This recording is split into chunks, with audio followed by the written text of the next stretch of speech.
Hello everyone, welcome to my channel, Hegfreeze here. Today I am bringing you 3 awesome entitled parent stories. Keywords include trespassing, BMW, and 2 Karens fighting for Lego. Just sit back, relax, and enjoy the stories.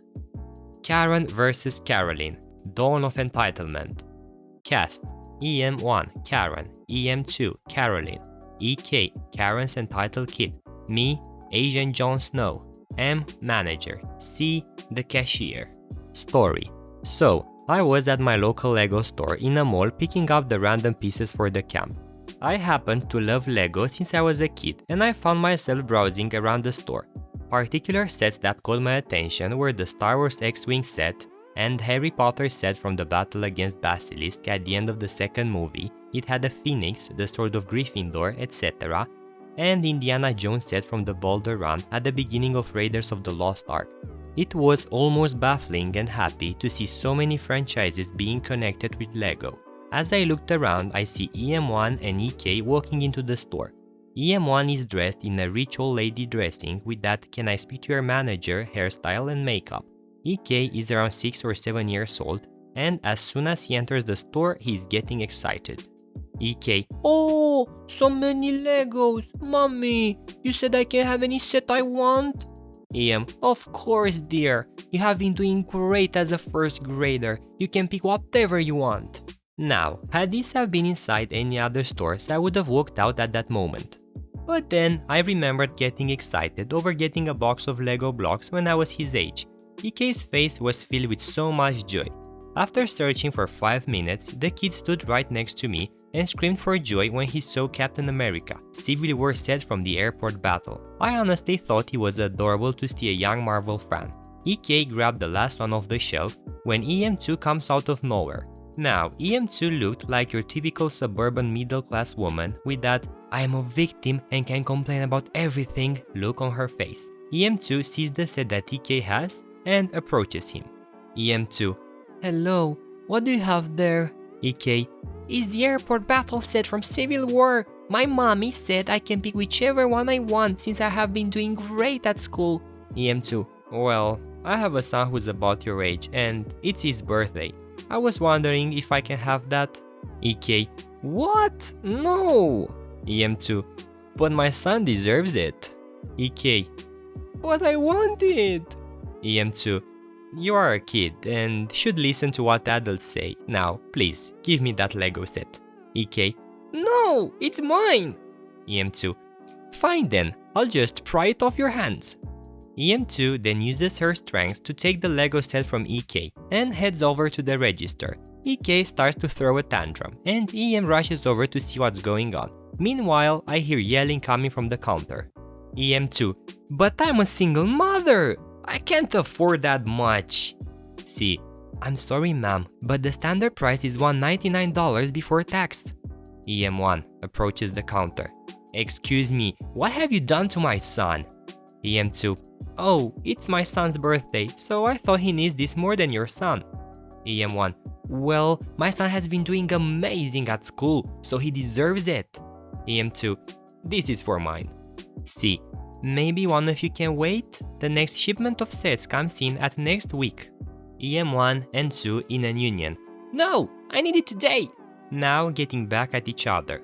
EM1: "I will be buying that for my son, you bee!" EM2: "Over my dead body." M walks over. M: "What is going on here?" EM2: "This bee is trying to steal stuff that I bought." EM1: "That's a lie! You assaulted my son to take the set away from him." M: "Ladies, can we all calm down? I'm sure we can work something out." EM2: "No! I'm leaving with my Lego set. Bye!" Keep in mind, no one has paid for the Lego set at this point. As the shoplifter alarm goes off, EM2 gets startled for a bit, just long enough for EM1 to rush over and tackle her down. For the next 5 minutes, I saw these two get physical and yelling bunch of colorful profanities that should not be said in front of all the people who were in the store. Some of them brought their kids too. People were trying to keep them apart, while M and C to call for security. When the security guard arrived, both EM1 and EM2 tried to blame each other, but EM2 pulled a typical "I am a victim of minority discrimination" Or, this B is using her social class to abuse me. Both of them were asked to be escorted to the security office. And EK as well. They left, I paid for my bag of Lego blocks and went about my day. The end. Entitled mother and entitled dad tried to con counsel for a new BMW. So, quick recap. My late neighbor, known as Crazy Pants, and her adult children were super entitled and made life miserable for people living in the same street as Crazy Pants. To enter my street, there is only one way in. The other end is a primary school and a small roundabout so people can get back out again. We get our rubbish collected every week and the guys who do it are really nice. They go out of their way to help everyone if they struggle with sorting recycling and even put the bins back for us so we don't have to drag down the steps to bring them back. Our council is crazy strict about recycling, so it is great to have these guys helping out. One day there is a commotion outside. Remember how I said in my very first story about how quiet it is here and we are all nosy bastards? Well, naturally we all come out to watch the show. ED is with CP and they are jumping up and down, shouting at some poor guy. From what we could gather, this is what apparently happened. ED was claiming that as she was driving into our street, the rubbish men were coming out in the lorry and the driver dented her BMW and didn't notice. Sure enough, there was a massive dent on the left-hand side from the driver's perspective. Remember this part. Instead of confronting the bin man there and then, ED and CP had called the council and a timid little man with glasses was now stood there being screamed at. Now, I didn't hear everything, most of this is pieced together from recounts from other neighbors. ED: look at my car, do you have any idea how much it is going to cost to repair the damage? TM: I am so sorry about this, obviously we were more than willing to pay for any repairs. My supervisor had authorized me to write you a check for £1,000 to cover repairs and as a gesture of goodwill. CP: not good enough! Here is what you are going to do. You are going to fire that driver and you are going to have to replace my daughter's car. TM: I am sorry, but we can replace the BMW. It's perfectly fixable. CP: do you know who I am? You will replace this car. It's now been made a death trap. They argued back and forth with ED and CP screaming at this poor man who ended up on the phone to his supervisor who said he could offer them £1,500. TM offered them this amount and ED then said she would consider £3,000 as long as the driver was fired.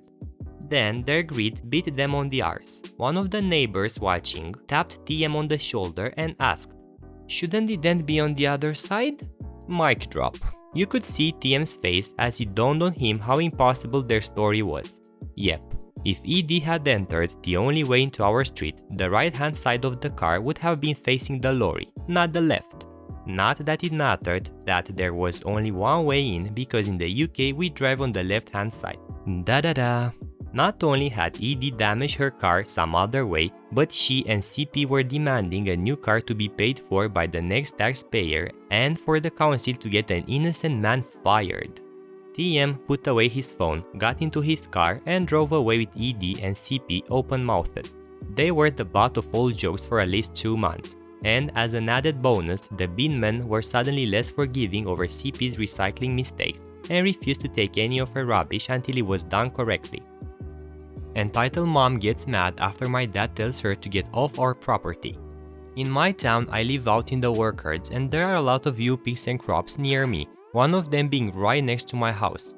And once it's around May or June, people from everywhere come to pick fruit.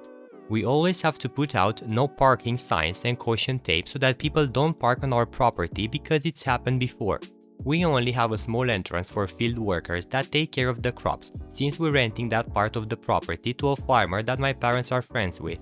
Some of the UP customers are nice and understand whenever one of my siblings or I tell them that our property was private, but others are rude and yell at us. But this story in particular stood out to me and happened last summer. So my dad and I had to go to the store to grab some things for a barbecue and it took almost 20 minutes to get through because people were clogging up the road. But as my dad kept driving, we noticed a minivan parked right on our property. Then a lady with a box of strawberries started walking over to the car. She had the "can I speak to your manager" haircut and a pissed off look, so I already knew that this was going to be fun. My dad decided to call out to her and let her know that she's parked on private property. EL, entitled lady. D, dad. D, excuse me, ma'am. EL, are you talking to me? D, yes, I am. I'm just letting you know that you're parked on private property and I have to ask you to leave, please. EL, this isn't private property. Who are you to tell me where I can park? D, it's private property and I want you to leave. EL, oh, lighten up, will you? There's no other parking spaces. D, I'm sorry to hear that, but you aren't supposed to be parked there. Did you not notice the no parking signs and caution tape? EL, just lighten up, will you? I already talked to the owner of this property and he said it was perfectly fine to park here.